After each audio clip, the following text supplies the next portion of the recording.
Para a semana começar completa, é claro que tem que ter a nossa resenha esportiva e para isso não posso estar aqui sozinha. Quem está comigo é Gabriel Luterbach. Bom dia, Gabriel, e vamos começar de cara falando de Vasco e Flamengo, porque foi um jogaço. Bom dia, Bárbara, bom dia, pessoal de casa. Pois é, foi um jogaço e tiveram dois jogadores que fizeram a diferença para a vitória do Flamengo em cima do Vasco por 3-1, Pedro e Ayrton Lucas. Vamos conferir. Vasco e Flamengo fizeram um clássico movimentado. A primeira chance foi nos pés de Pumita para a defesa de Santos. O Flamengo respondeu logo na sequência em arrancada de Ayrton Lucas. A bola sobrou para Pedro chutar, desviar e morrer no fundo das redes.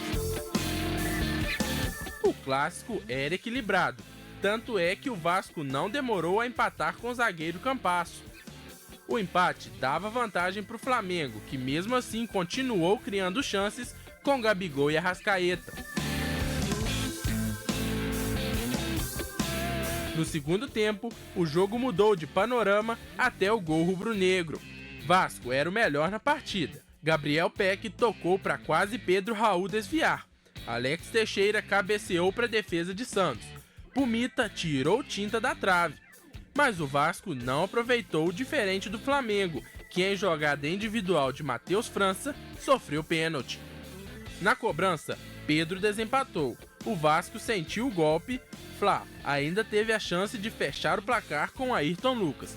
Placar final, Flamengo 3. Na final, Vasco 1.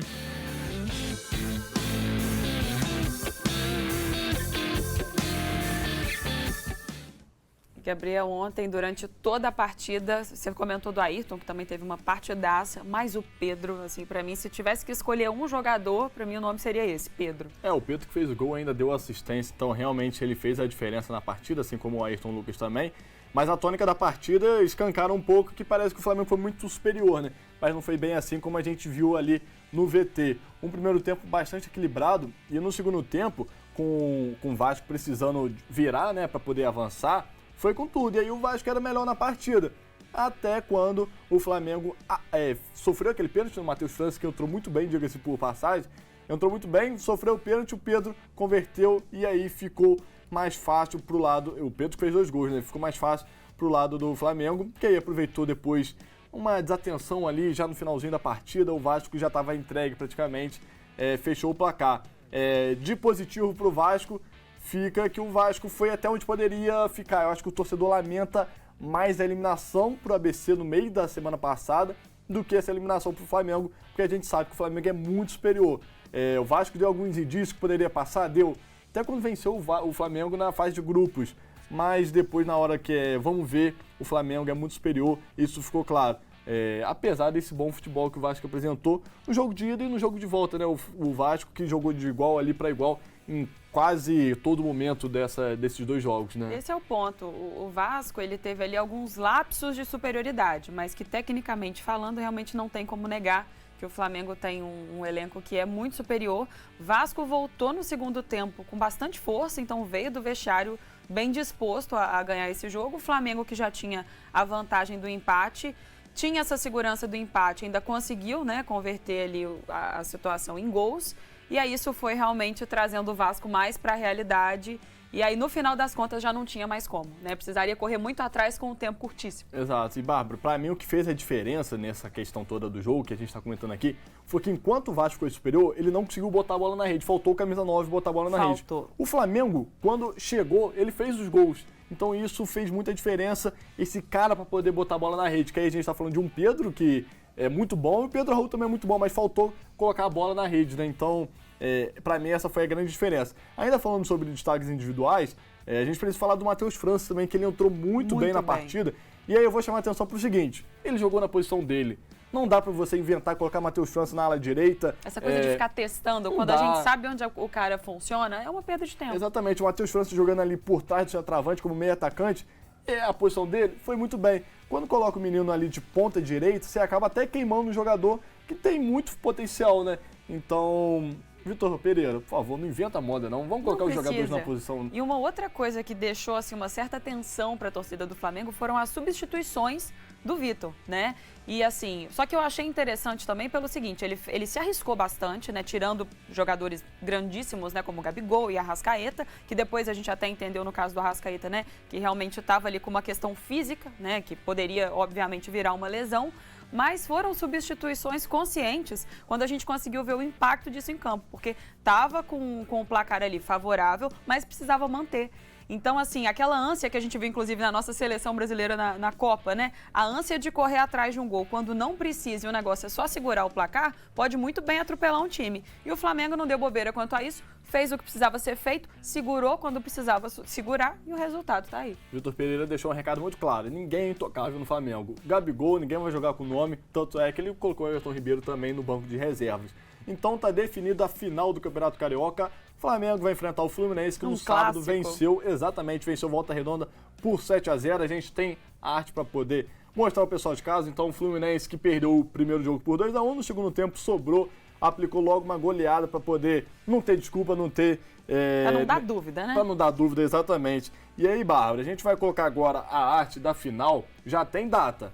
Vai ser daqui a 15 dias, porque no fim de semana agora vai ter Brasil contra Marrocos, então vai parar por isso, eu não estava lembrando. FIFA. Eu vi que era só lá na frente, mas eu não estava ainda lembrando. Exatamente. E no outro fim de semana, então no dia 2 de abril e no dia 9 de abril.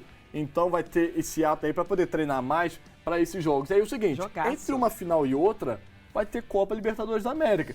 Mas o Deus. Menos mal aí, que tanto o Fluminense, tanto o Flamengo jogam a Libertadores. Então não vai ter vantagem nem para um nem para o outro lado. Porque os dois times vão ter que dividir entre uma final e outra a Libertadores. E aí o Vasco só volta a jogar agora no Campeonato Brasileiro, porque também está eliminado da Copa do Brasil. Quarta final seguida entre essas duas equipes. Fla-Flu, clássico maravilhoso. E assim, como você colocou, né, Gabriel? Essa situação da Libertadores mostra exatamente a qualidade dos times, né? São times que estão ali disputando vários campeonatos, disputando e chegando até a fase final. Então promete. Já estou ansiosa, você. Exatamente, também estou ansioso. É o Flamengo que venceu nas últimas... É a quarta final, como eu falei, né? O Flamengo venceu 2, o Fluminense venceu 1, então o Fluminense pode empatar, ou então o Flamengo pode fazer 3-1 frente ao Fluminense.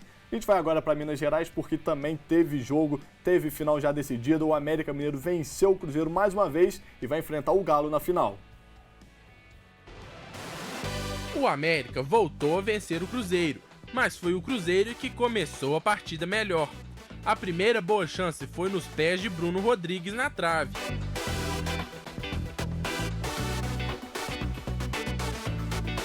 Matheus Vital também deu trabalho ao Cavicchioli, mas a Celeste não soube aproveitar. Na primeira chance, Aloísio Boi Bandido abriu o placar em cobrança de falta.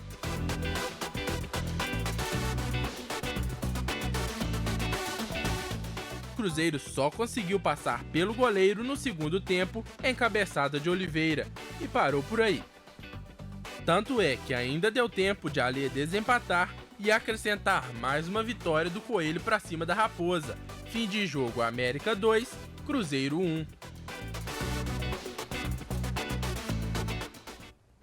E com destaque aí para esse jogo, para a saída do Pesolano, que na verdade pediu para sair, né? Ele realmente não é mais técnico do Cruzeiro agora. Exatamente. Depois do jogo, o Pesolano deu uma coletiva e anunciou que não é mais técnico do Cruzeiro, e ele disse que já era uma decisão acertada há tempo com o Ronaldo, que é o sócio majoritário do Cruzeiro, da SAF do Cruzeiro. Disse que precisa descansar, vai ficar em BH até o meio do ano, não vai subir nenhum time no Brasil, por respeito ao Cruzeiro, mas disse que já estava acertado essa decisão. E aí eu vou entrar numa questão que para mim é um pouco polêmica. Se ele já sabia, se o Cruzeiro já sabia que ele não ia continuar, por que já não fizeram essa troca de um ano para o outro? Porque aí você vai pegar um novo técnico, que deve ser o Pepa, inclusive. Não é Pepa, tá, Bárbara? É Pepa. Tá. Pra ninguém fazer confusão, achar que é Pepa. Não é. Aí o cara vai pegar o Cruzeiro no meio da temporada, porque já iniciou os campeonatos, daqui a pouco tem Copa do Brasil.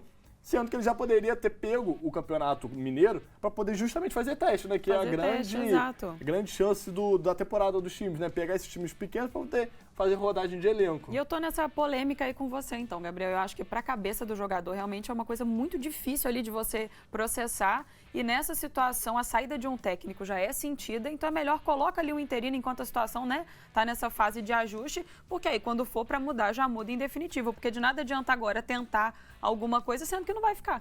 E o Pepa, que a gente falou que vai ser o novo técnico, provavelmente do Cruzeiro, ele já deu ok, só falta anunciar. Ele já tá sem clube desde janeiro, então ele já poderia ter pego o Cruzeiro aí desde o início da temporada, quando ele saiu da Arábia. Então ele já estava livre no mercado, não precisava esperar até o fim do Campeonato Mineiro para poder fazer essa substituição. Será que estavam esperando ele mudar de ideia, às vezes? Digo, o Pesolano. Talvez possa ser, mas ele falou que já estava decidido que ele não ia continuar. Ele tem um sonho de ir para a Europa, esse é o motivo dele, porque ele quer dar mais qualidade de vida aos familiares, quer dar uma escola modelo europeu para o filho dele. Então ele já tinha decidido que não ia ficar no Brasil. O problema dele é continuar no Brasil e ele ia para a Europa por conta disso. Vamos falar rapidinho sobre esse jogo, antes da gente estourar o bloco, porque o América Mineiro venceu a 7ª seguida contra o Cruzeiro. E aí, será que bota CPF na nota? Porque o Cruzeiro já tá virando freguês do América Mineiro, virando, né? Eu não queria falar isso não, mas já tá. Exatamente. E ele superou um recorde, porque a última sequência invicta foi justamente do mesmo Coelho, com 6 jogos invictos contra o Cruzeiro em 1990. A última vitória do Cruzeiro foi em 2020 pela Série B, e o Cruzeiro sabia que tinha uma difícil missão de virar aí, porque o primeiro jogo já tinha sido 2-0, precisava fazer 3 porque a vantagem era do América. Então ficou muito difícil, ainda mais quando sofreu esse gol. E isso foi reflexo do jogo também. O Cruzeiro fez o gol ali, sabia que era difícil, nem se empolgou muito, e ainda o América conseguiu fazer mais um gol para poder vencer os dois e também não ter dúvida nenhuma.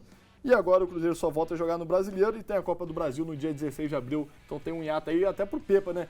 Então fazer esses treinamentos. Precisa, né, de tempo, não adianta. Ajeitar, porque a gente viu que o Cruzeiro teve dificuldade para poder passar de fase. É um time que teve um pouco... demorou a engrenar, chegou nas fases finais, mas aí ficou no meio do caminho, perdendo para o América. Vamos para São Paulo rapidinho, porque o Palmeiras venceu o Ituano e está na final da competição pela 4ª vez seguida. O Palmeiras venceu mais uma. Murilo foi o autor do gol em cobrança de falta. O jogo ficou marcado pelas defesas do goleiro Jefferson Paulino do Ituano. No primeiro tempo, defendeu o chute de Veiga. Defesaça após o desvio de Breno Lopes. Chute na entrada de Menino. Chutaço de Veiga de fora da área. Gomes de cabeça. Menino, mais uma vez no início do segundo tempo. Isso explica o placar magro. Fim de jogo, Palmeiras 1 na final, Ituano 0.